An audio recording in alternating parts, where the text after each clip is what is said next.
I'm here with Chad of Frozen Soul, the hottest band on the planet right now. Just released Glacial Domination. They're touring with the Black Dahlia Murder. I want to start off by asking you this because I saw you in Toronto. We talked a little bit after your set in Toronto. You guys absolutely slayed the Toronto crowd. Like it was hyped as shit. Like it was crazy, crazy, crazy set. How's the tour going? And it's going great. This has definitely been like the most successful tour we've ever been a part of. We've played to a lot of people that have never heard of us before. Black Dahlia is like the style of band that like they really have like diehard fans, like people that will follow them for the rest of their life. Like they really found a way to create that fan base where like they could be personal with their fans, they could connect. They're real people, they're not cool guying you, so people absolutely love them.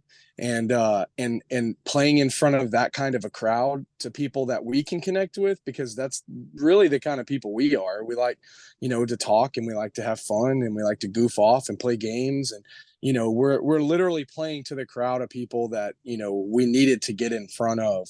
Not that we don't need to get in front of different crowds, the crowds we've been playing against, but it's are playing to. It's just, this has been one of those tours that was like really eye-opening, to us. And so it's been super successful. We've done really well, met a lot of really awesome people, and plus all the bands are just fucking sick. Terror is one of my all-time favorite bands. So, getting to be on tour with them. Actually, fun fact, one of my very first shows ever was Terror, Black Dahlia Murder, Unearth, and Remembering Never in like 2004.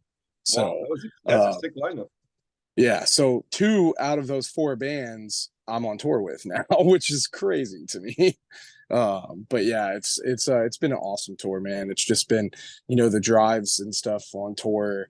It's always rough, and we've been on the road a lot lately. So like, it's just kind of one of those things you got to get adjusted to, when you start like really hammering away at this, like staying on the road and stuff can be rough. But we're hammering it, and it's been fucking great. So When I saw you in Toronto, when you guys came on stage, I said to myself, I didn't tell anybody around me, but I said to myself, if this thing one day doesn't work out for Chad, considering how demanding he is and how forceful he is with his words, that I could totally become a dominatrix. Is that something in your back pocket? Dude, it's funny. That was not where I thought that statement was going. All right. I didn't think that was going that direction. I thought you were going to be like, he could be a pro wrestler, That too. But instead That you're too. like, he could be a dominatrix. That's so funny that's the first thing. I mean, I just feel super awkward up there when people don't look like they're having fun. Like it's like, for me, like, well, to answer your question, no. But I'm not a super demanding person. I can be like obsessive over music and stuff like that. Like I kind of lose myself in it, but like, for the most part, like I could never do that, just because like I can't really just like, I can't do that. But like, that presence on stage, like I grew up listening and admiring like a lot of pro wrestlers and stuff. So that was my childhood. So I kind of have to adopt this go get it attitude when I'm on stage, because like I don't have like the highest level of confidence. And like, if I look out in the crowd and everyone's just not like looking to me like they're just getting down and having the most amount of fun, I feel like I've got to amp them up. I've got to hype them up. I've got to like, come on, like, let's bring the fun to them. Let's have some fun together. Like, this is the night where we get away from all the bullshit, like, let's have some fun, So I just like, and it just gets more and more fun when I do that, like people start getting down, people start hitting push-ups, people start doing all sorts of stuff, it's awesome, man. Like, so yeah, I kind of just, that's the goal. The goal is to have fun, and if I got to be a damn pro wrestler to do it, then God damn it, I'm gonna be a pro wrestler to do it. Or dominate. If I gotta be a dominatrix, I guess I gotta be a big ass dominatrix. I don't. Well, you definitely kick ass. You have a way of commending the crowd, but at the same time connecting with the crowd. So it doesn't feel like you're being bossed around. It just feels like you're really a motivational speaker, sort of speak. You know what I mean? Mm, And well, I it appreciate that. works really well for the set, and it works really well for the music. I thought you guys had one of the greatest performances of the evening. I just really enjoyed the set and everything that you guys brought to the stage, the energy and everything. And the more I listen to you guys, the more I get deeper into these songs, the more I start to wonder, are you guys really from Texas? Because everything for you guys is about being frozen, glacials, ice, snow. Are you sure you're not from Canada? I mean, I do love Canada, man. Everybody in Canada has been so fucking cool to us, from the get-go. Like it's been awesome. So I could say that I could be from Texas, or from Canada originally. Who knows? Like, because I just fit in here. And I love the cold weather. But like it's crazy. Like, I thought of this the other day when I was like talking to somebody. Like, people always say like Texas, like, there's no way like you're singing about frozen stuff in Texas. Well, actually, okay, when it gets cold in Texas, it fucking freezes in Texas, and everyone dies, and the city shuts down, and the fucking electrical grid blows up, and it's chaos. Everyone's eating each other. It's nuts. You know what I mean? Like it's literally mass chaos in Texas when it gets cold. So I know a little something. Okay, a little something, and it happens for 2 weeks out of the year. But yeah, I mean, the whole frozen thing is like it's something we fell into, when me and Michael were like, naming the band and everything, and we just kind of ran with it. But like at the end of the day, everybody gets cold, whether it's physically, whether it's mentally, and you know, we don't we use the ice puns and the ice terms and stuff like that, but like in reality, like this band is all about fighting against that, fighting against the cold, you know, and trying to just get through life and trying to have fun and trying to, to stick it out and do what you need to do. And whether it's being pissed off and doing it, whether it's, working together and being happy and doing it. We use like sort of positive aggression, in our music to kind of like get the point across, because it's death metal. You got to have fun. It's metal, whether it's got hardcore ties or punk ties or whatever, like it's all positive aggression, in the form of like music. So, we try and use that to stick true to like what we love and the bands that we grew up loving and stuff. But like at the end of the day, like we're a band that's trying to fight against it, you know, and and it just works perfectly with the type of people we are, and what we believe in, and stuff like that. So that's sort of like where the stage banter and stuff of mine comes from, and all that stuff. So if you really dig deep into it, it makes a lot of sense for us just as people. So the album is out, Glacial Domination is out. The internet is raving about it. I talked to Jamie Jost a couple of weeks ago about the Milwaukee Metal Fest, and he had Mhm. nothing but great things to say about you guys. So That's awesome. you guys are riding such a big wave right now, deservedly so, from all the hard work you put in. When you look at Glacial Domination, what growth do you see in that album that has allowed perhaps this record to reach more people than the previous album? Well, I mean, I think a lot of it kind of has to do with like how much we've been hitting the road and how much we've been like, meeting people and just like getting ourselves out there more. Anytime you like get to meet a band or you meet somebody that that you weren't, sure of, or like, you just didn't know, and you get to know them, you want to repost their stuff and everything. So it's like a natural progression, I think. But like, honestly, the record itself, we all love it more than we loved Crypt of Ice when we finished it. There was a lot of things that happened when Crypt of Ice was getting recorded. The world was shutting down. Like we had all this pressure on getting signed to a new label and like not understanding how like the industry kind of works. And on top of that, like I was sick when I recorded vocals. So like there was just a whole lot, man. Like we were having to sneak over to our producer's house because they were like, "There's a curfew, you can't go outside." So I was like, "Oh my god, like fuck this, we're doing vocals." It's like it was just there was a lot, and for this record, like we had like a real studio. We got to go to $1 million studio that famous records from King Diamond and whatnot were recorded there. We got to record on the console that recorded Born in the USA. It was fucking amazing. Like it That's was really cool. cool. And we also got to take like Daniel, Daniel Schmuck, like my best friend, who's like I've played music with for over a decade, with us into the studio to record us, and we got to experiment. We got to do all sorts of stuff. We got to link up with Matt Heafy. He helped open up a whole new realm of like confidence for us. Like, hey guys, like you could do this. Like you can be yourself. You can be in a band. You can be creative. You can be a musician. You can experiment. You can do anything you want to do. You don't have to. You don't have to tailor this stuff for a person. He is like he really helped us like become like what we wanted to be and have that confidence. So all of that like being applied into this record, like we were able to like write a record, that was I think truly different and stands out in like metal nowadays, because it's got like, for me at least, it's got the old school vibe, but it's got a little bit glossier of a finish on the Yes. recording, so you can hear things better, but like we still have those effects that we applied when we recorded them. Like, I used a mic to give it that airy feel that fits with my vocals. Like, like we tried to do as much natural stuff as possible, in the studio. We tried different bass drums. Like, dude, we had so much fun, and I think like we were able to stick to that old school vibe while still like giving it that new feel to where like people can listen to it, on a bad speaker system and still hear all the things, because like one of the things with Crypt of Ice that was like kind of like hard on us was if you listen to that on a speaker system that wasn't very great, everything just blended together and you couldn't really hear anything.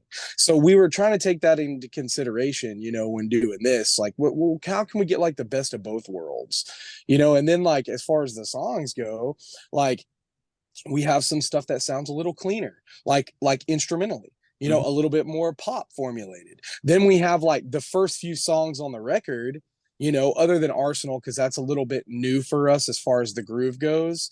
Like we that's a song like we've never written before. So but as far as like Morbid Effigy, Death and Glory, Invisible Tormentor, those are all songs that are like very true to old Frozen Soul, with like little things like more leads, more solos, like better vocal transitions, like stuff that we added to the old Frozen Soul to do like what we wanted to do now. And then you get into like Glacial Domination and Abominable, which we co-wrote with Heafy, that showcase like a little bit closer of that, like, that big metal feel, because we love the epic stuff, man. We all love Metallica. We all love, those big metal bands that make you feel like you're rallying together to do something, like, so we have some of that on there. And then we have like Frozen Soul Assimilator, which are like a mix of like new Frozen Soul and old Frozen Soul, with like a sprinkle of John Carpenter's The Thing in there, like it's like we really did our best to try to like give everyone a little bit of something on this record. And versus Crypt, we were just trying to get a record out. Yeah, you guys were raw too. It's normal though. Yeah, and it's like with this, we had a little bit more time. We had less pressure. I mean, I guess the pressure was still on, but like we felt better about it in the long run. And then, we had better resources. Like we had more to work with to be ourselves. And like as a musician, like, this shit gets fucking boring after a while. Like just straight up, it gets boring. Like no one wants to write the same record over and over again, like we have to, as musicians, as artists, like this is who we are. I've given everything for this. I've destroyed my life for this, and it's like as a musician and as like a human, like I have to grow. Like Michael, Chris, Sam, Matt, we have to grow as people and as musicians. And so like really with this record, like we just really wanted to like grow to be better and to have more fun and to also like showcase a little bit more, and just add some more, so I think like, that all, taken into consideration, I think that really does help, like, the growth of the band and of like putting a new record out. When that effort is heard, I think that people can get that stuff kind of easily. I mean, if you listen to Old Frozen Soul, there wasn't a single fucking solo on the entire record. So, like, I mean, like 5 or 6 songs have badass solos in them on this record. I mean, that right there is something we said we were never going to do. We're like a caveman death metal band. We don't play solos, but we did, because we found a way to do it the way we want to do it. And so I think like taking those steps and doing that kind of stuff, like, people catch on and they like it, and they post about it. And I think that's really contributed to the growth. Like it's been awesome, dude. Like, I mean, the last day, man, it's been overwhelming. It's like the positive reaction has been so sick. It's been awesome. I feel super fortunate. I know that's a long drawn out thing, but it's we man, like, the rest of the band, like, dude, we poured our heart into it. Like, we really wanted to write a record that was going to define us, to us. This is what we know we represents us, like, and I think that when you like, with anything in life, when you just like give it 100%, you go balls to the wall and you don't look back, it'll pay off. It'll work, especially if you're doing something that's like positive, and you're just doing your due diligence as a human, and bringing enjoyment to other people's lives. It'll work. And that's just what we've done. That's the motto we stick by. So. And you mentioned Matt Heafy, John Gallagher from Dying Fetus is on the record as well. I want to ask you about those two. How did the connection with Matt came along, and what was it about John that you felt was important to have him on a track? Well, starting with like Heafy, he's a super cool dude. He was actually like a fan of what we were doing with Crypt of Ice. And our manager is pretty connected with the newer wave of bands that are out. He manages Creeping Death, Sanguisugabog Drain, 200 Stab Wounds, like, and then he's dealing a lot with other managers, and he dealt with Heafy's manager and Trivium's manager, and the conversation got brought up. I don't exactly know all of it, but some conversation got brought up, and we were basically letting know that he messes with us. He likes us. He likes Crypt of Ice. He appreciates like the theme and the theatrics and the stuff that we do as a band. And we just kind of spun it back like, hey man, you want to like hit some vocals on the record? And he was like, yeah. He's like, I wouldn't mind like working on some stuff. And then we're like, oh really? Well, like, you want to like jump on the record? Like, you want to? He's like, yeah, maybe I'll do a little producing. And then like before you know it, it's just like boom. Like, we hit a Zoom call, dude, and like we just hit it off right away, man. And like it's even like Glacial Domination, the way it came about. He was like, dude, what's the record gonna be called? Like, do you have an idea? And I was like, man, I think it's gonna be Glacial Domination. Like, we need to make a statement. And he was like, Glacial Domination. And he was like, okay. And like it literally came together like that. Like, that's how we wrote Glacial Domination. Is like based on the words Glacial Domination. Like, it's so awesome how it all came together. And we hit it off. We became like amazing friends, like right off the bat. I felt like I knew him for 10 years. And then, Sounds like we a went out. tribute to Nation of Domination. Yeah. Going back to the Yeah. wrestling thing. Yeah, dude. Yeah, for sure. Like, it's awesome, man. Like, we got to go out to we had some songs already, we went out. He sent some ideas to us. We worked on some stuff, and then we went out to Florida, and we did pre-production on 9 songs, worked on a bunch of stuff together, had a blast, man. Went and ate some awesome sushi. He took us to one of his spots, and we just had a really good time. And we came back to the studio. He went on tour with like Iron Maiden or something like crazy like that. And we went to town in the studio with Daniel, and we were just constantly keeping stuff stuff, you know, fluid between us communication wise. And yeah, we banged it out, man. And it worked great. And, you know, I think the record's way, way, way better because of it. And it's awesome. Yeah, super sick dude. As far as Gallagher, man, John, he's a funniest dude, man. He's a funny guy. He's also like just a quiet and nice dude too. And we've gotten to know him pretty well, like based on the US tour that we did with them, or I guess US and Canada. Um, and then you know, Morbid Effigy as a song, I'd say it's the more brutal death metal song on the record. Yeah, And for sure. it's you know, there's a few songs on the record that hit hard. I'd say like, you know, Best Served Cold, Atomic Winter, um Invisible Tormentor, and Morbid Effigy. Like those are the songs that are like the heavy hitter songs. And Morbid Effigy, I think, is the top of those in our opinion. And that song was literally born out of pure fun. Like Sam actually wrote the opening riff to that, and one day her, Michael, and Matt were just jamming up at the jam space, and they just like they just came up with this like song. It was like half a song. It was like a minute long or something. And they like made a fake band name for it, and like just were joking around, you know, which is how the best things are born, you know, just having fun. And you know, they posted it online, and I saw it. I wasn't there that day. And I was like, holy shit, like we're using this for Frozen Soul. Like this is insane. Like we can turn this into a song. And Sam was like, I don't think so. Like it's not that good. And I was like, trust me, it's fucking good. Let's go. If we like it, it's good. Like I don't, you know, it doesn't, it's subjective, you know, but it's like if we like it, then that's all that matters. You know, we just have to like it. So because of that, we turned it into the song, and we wanted to add some features to the record. We wanted to have our friends involved, because that's one of my favorite things about songs growing up, is when there's like a feature from another artist, and then like I find out about them. Like you know how many bands I've like found out about through like features, Yeah, I didn't know about them, you know. And so like I heard it and I'm like, wow, that sounds cool as hell.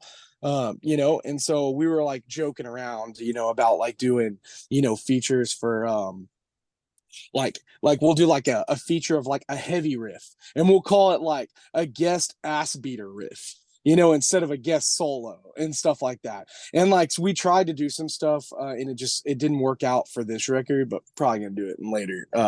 And you know, and we were just looking at ideas, and like, you know, we landed on like, okay, well, you know, we're talking to our manager, and we were like, oh, should we get Corpse Grinder? Should we like do what? And then he was just like, what about John Gallagher?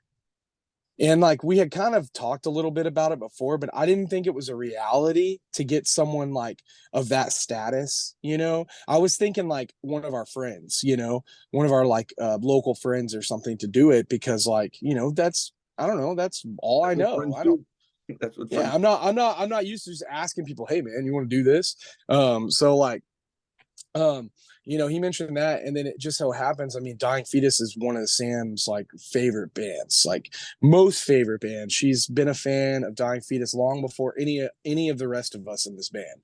Like she's been listening to them since she was like, I don't know, 13 or 14 or something like that.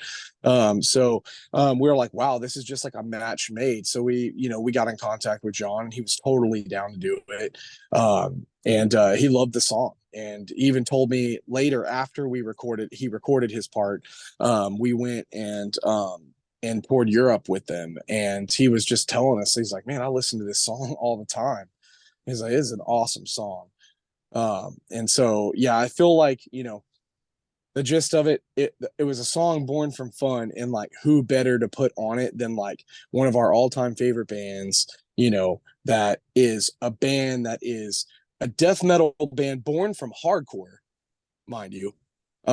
You know, and like has those roots and has those ethics, and like has like, you know, that fun instilled in them, you know. Like it was like just a match made, man. It was like awesome. So yeah, those two things were like pretty perfectly made. I know the Heafy thing caught a lot of people off guard, you Yeah, know. I was surprised Uh about that one more than the John Gallagher one, to be honest. yeah, and it's like, but that's the thing, man. Like, a guy like Matt, you know, he is a true metalhead. Like through and through, man. He lives this. He's a full-time streamer. Not only is he like a full-time streamer, but like he's a full-time musician. He's a full-time dad, husband. He lives this shit. He's writing music for Wizards of the Coast for Magic the Gathering. Like there's not a better guy that you can have as your friend and as like someone to like look up to and gain inspiration from than someone that works as hard as he does in this, because like this industry could be fucking ruthless, man. And like it could just rip all the fun out of you. It could take all the love out of you for this stuff. So like getting involved with someone like Matt Heafy, who has like endured every bit of it, and he's toured with all the biggest bands in the world for metal. Like it was eye-opening. It was like eye-opening for someone like me that's just like in a fucking death metal band, like it was eye-opening to be like, wow, like I can handle this. I can handle doing this. Like if Matt can handle doing what he's doing, like surely I have it in me to handle this. So I know it caught people off guard, but like, hopefully enough people see this interview and realize like it was amazing, and Trivium is an incredible band, and they've done so much, and they've conquered, generations, of when music stops being cool or whatever. They break through every time, every time, and that's crazy. Even if you don't like it or whatever, you got to respect it. And it's awesome. So yeah, it's sick. And we have a couple more features on the record too that are like pretty awesome, that came about at the last minute and whatnot. And that was like Reese from Creeping Death and Blake from Power Trip and Fugitive. um we were in the studio doing final touches on stuff, and doing guitar solos and stuff. And I had already talked to Reese about doing vocals in Arsenal, because that song is all based around my brother, his life, and his struggles and whatnot, and up until his passing. And it has a lot to do with like a game we used to play as a kid called EverQuest. And we it was the first computer game we ever played, really. Like it was, it was a huge part of our lives, and us becoming who we are. And when I quit, I gave my brother Corey my character. Its name was Swift Arrow. And my brother never stopped playing it. He played it until he passed away. He never stopped. And so that whole song has to do with like terminology from the game, and it relates like his character. Like you'll hear like swift and arrow and grasping roots, and those are all spells and terminology from the game, using like his battle with like the stuff he fought with for so long. And then like it all sums it up as like the light that like we carry, that we're left with, that he left us with to carry for the rest of our lives, that we have no choice but to carry because it was so fucking bright. And so what I did is like I started reaching out to friends that I knew he cared about, and bands that he was fans of. And I hit Reese from Creeping Death up, and he was totally down. He came out, no problem, and he pretty much backed me up on like all of the impact parts and all of the choruses of the song. And then I hit Blake up to see, if he was down, and he was like, well, this is like, I don't have anything written, man, but like shit, let's go. So he just came to the studio and, busted out a bunch of dive bombs and dive bomb solos and stuff. And we just had a fun time messing around and stuff. And he ended up nailing some stuff that just landed on the record, like, and it was awesome. And so, that song has got like sort of a Texas tribute, to Corey and like what he loved. And so you can hear little pieces of stuff that sounds a lot like some of the other Texas bands like Creeping Death and Power Trip and Iron Age, Mammoth Grinder. Like those are all bands that what is that? Hold on. those are all like those are all bands that Corey loved. So that song is like a tribute to him and his life, and I had to get the Texas boys involved on it. And then also my other brother Josh, he helped write a lot of lyrics with me. Like I had him with me. We were in the middle of coping with Corey's death, and so I brought him in, and he wrote a lot of the concepts and the lyrics with me in my room for the songs, for the whole record. And Arsenal of War is one of them. We wrote it all together, and also Frozen Soul Assimilator. That's a big one. He wrote a lot of that with me. So like we came up with that whole concept of the thing. We have the comic books that take place after the movie. Like we dove deep into the story to make our own, version of what happens afterwards and all sorts of stuff. So we put a lot of work into it, and like, Arsenal, with the features, Morbid Effigy, Glacial, like it's and Matt Heafy's even on Abominable too. He does backup vocals on Abominable. But yeah, all that stuff, man. It's like it's so much love went into it. Love, like real thought, real love. None of those songs were written overnight. We finished a couple of them in the studio, but like, man, dude, like all of those songs have 20 versions. Wow. Like, I'm not even kidding. We have work in progress one, version two, 1, 2, 3, 4, 5, 6, 7, 8. Like, I mean, I'm not even kidding. Like every one of those songs we spent 2 fucking years writing. Like it wasn't something that came together overnight. Like we put every little piece of us into it. So yeah, man, the features were like a must, is when you love something like so much, you got to give it everything. And like, how else to give it everything than bringing like your friends involved? Also, Gost from Century Media, the synth god. Yeah, it was on 2 tracks, I think. Was it 2? Yeah, he does he did the synth before Frozen Soul and after Assimilator, and it's all based on themes from the movie The Thing. So like, he actually like used that stuff to gain inspiration and stuff for it, like Humanity Part 2 and stuff. Like, it's like we really wanted to dive deep into The Thing for those songs. And like I love James. He's a fucking sick dude. I've known him for years. I played in hardcore bands like alongside him, like in the early days of like me playing music. So he's blown up in the synthwave world, and we're huge fans of what he does. So I was like, who better, to bring in to do some horror synth, and then he also did he did the synth intro for Invisible Tormentor. He did something else. So he did the Morbid Effigy sample. So like he's all over the record too, man. Like, Oh, I you thought it was know, only on 2 tracks, so he's involved a lot. no.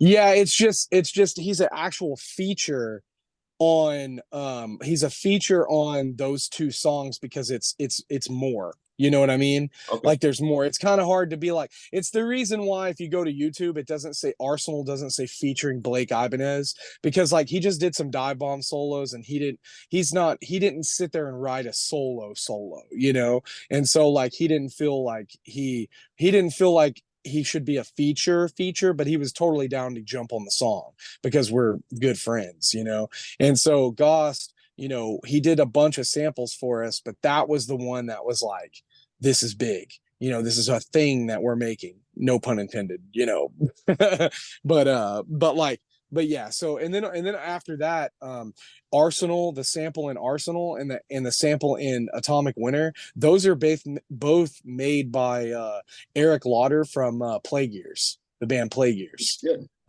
Yeah, I mean, he filled in for us on one tour, and like, he's a good friend of mine. I've known him for years, and he's like super good with beats and synth and stuff. So he did a lot of the synth stuff on Crypt of Ice for us. So this time we like brought him on too, and he did some stuff for us. So it's just full of love, man. It's full of our friends. No wonder Like it's doing as good as it is.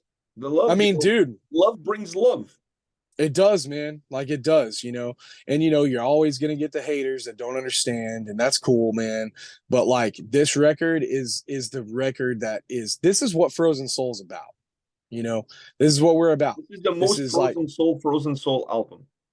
it is, yeah, for sure.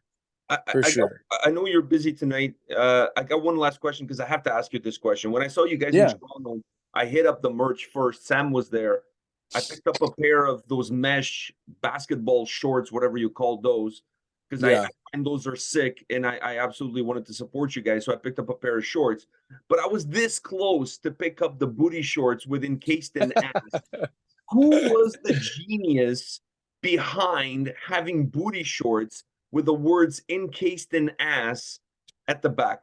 You know, it's actually funny, man. Like, so we have been planning to do some booty shorts for a while, but we were kind of on the fence about it because, this, we didn't want somebody or anybody to think that, we're being weird or something. So, and Sam was for it, but like, we ended up pulling the trigger through Night Shift merch on Crypt of Ass booty shorts.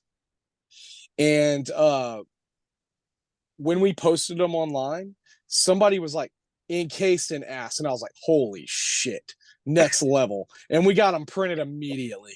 Like, I saw the comment and I was like, oh, we're fucking doing this. We printed them for, I think it was Europe. I think Europe is the one that got them first, or yeah, I think it was Europe that got them first. Maybe it was on the Napalm tour, but either way, they went fucking like hotcakes. No pun intended. But they literally like flew off the merch table. Like, people bought them. Dudes were buying them. Fucking guys that just like to deadlift all day were buying them like crazy. It was awesome, dude. Like, everyone just loves them. So like, we've just been printing them nonstop now I because hope you everybody sent the loves them. pair to the dude that commented. No, I think I got to go back and find that guy and just send He him a deserves a pair. pair. He He deserves. deserves a pair. He does. That's true. I gotta go back and find that guy and sit there and like, yo, man, get you some encasing ass shorts. Here you go, boom. Cause yeah, those shorts are super sick and they're so funny, man. And it's funny, actually more dudes buy them than chicks, which is awesome. I think last night we sold like 10 pair to dudes. So it was awesome. I'm just like, you better go put those on. I better see you in the pit with the fucking crypto ass or encased in ass shorts on. So yeah, it's I thought funny, it man. was genius when I hit the merch stand. Like I said, I was this close of buying a pair, but I went with the mesh ones because I think I can rock those a lot better. But Yeah. I was like, this is marketing genius. Like, whoever thought of this is just like, okay, license to print money. This is going to go. I thought it was absolutely amazing from you guys to have something like that. So I just want to Yeah. throw that in there in the Dude, conversation. yeah, man, it's like, it just kind of goes back to like all us as a band, man. We want to have fun. The ice themes, like, yeah, there's like some serious stuff behind it, and there's like, there's a lot of love, a lot of stuff that needs to be talked about that we talk about and stuff, and we like fight against. But like, the thing is like, at the end of the day, like, one of the best parts about life is like having fun with other people, joking around, laughing. Like, if you don't have that in your life, like, your quality of life is going to be low, and camaraderie and just joking around and having fun. So this band is like equal parts like heavy riffs and seriousness, and take care of this and take care of that, as let's have some fucking fun. Let's have some fun together. Let's get away from the bullshit. Let's not think about like the stuff we got going at home right now or like at work or whatever, and let's just have some fun. And that goes with our merch too. Like, we have fun making it. It's not, oh my God, we got to make this because it's going to sell $1 million worth of, we ain't ever making a fucking $1 million. We're just doing it because it's funny.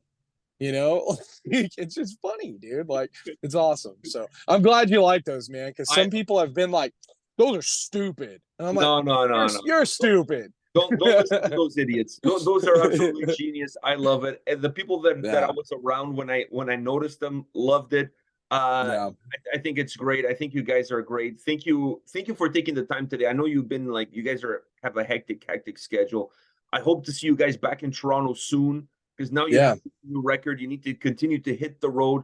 I just want to throw this at you. Whenever you guys are in Toronto, if you need anything from me, if there's anything I can help you with, if you guys need a place to crash, whatever it is, don't be Oh afraid yeah, to hit me up. Whatever I can do for you guys, I'm going to be more than happy to do it so that you guys can dude. have a more pleasant stay in the great city of Toronto.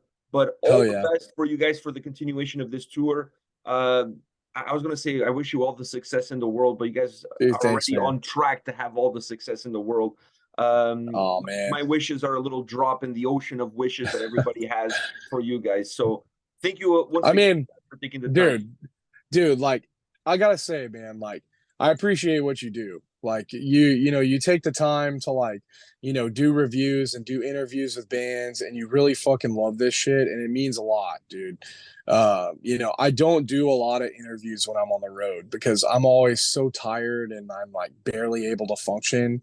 But like I want to do this stuff, man, with you because like you if it wasn't for guys like and like and your family loving music and stuff, it wouldn't be possible for bands like us to do anything, man. So like you say like it's just in a ocean of this and that, dude. Like it means a lot. It does. Like we need to hear it, because we pour everything into this, and we pour everything into this equally for us and for you know like people that just fucking love this shit because we love it, and that's why we do it, and that's just how it stays alive. So I appreciate you, man. I Like appreciate you guys. it's my Listen, honor to fucking do this, I haven't worn the shorts yet because the weather hasn't been great. Then when the weather is good and I wear those man. shorts, I'm gonna post some pictures and I'll tag you you on it because you fucking I want better. to share the love so that other people can see my fat ass on those shorts and say, you know what? I need to get myself Yeah, some man. frozen soul shorts. Sometimes you got to show the cheeks, man. You got to show the cheeks, dude. Sometimes the I'll be cheeks like one got of to those. come out. I'll be like one You of those know, Instagram models rocking a nice position with the shorts. Like you I'll do know. my thing just for you guys. Yeah, dude. The angles, they're great. You can have them too. Okay, we all got Hey, them. They I'm just not gotta. fat. You I'm just gotta. curvy. I'm curvy. That's what I'm going with. Same, dude. Same. Well, I appreciate you, man. Yeah, I Seriously. appreciate you, man. And thank you once again for taking the time today. It means the world to me. And like I said, Yeah, if dude. you guys ever need anything when you come to Toronto, just hit me up. I'll Sick. see you at the next show. Just Yeah. tremendous success for you guys and stay safe on the road. Hell yeah, man. I'll see you in November. All right. I'll see you in November. I won't be wearing Yeah. the shorts. I won't be wearing the I bet you won't. Actually, it would be the most on brand thing for you to wear them when it's freezing cold up in You know what I'll Toronto. do? Maybe I'll get one of those tearaway pants that they have in the NBA. Like I'll come with the pants, and then when I see you, I'll just fucking rip the pants off, and then you can see. Yes. Yes. Yes. 100%. Hell yeah, In man. November, man. Take care. All right, brother. Take care. Bye, man.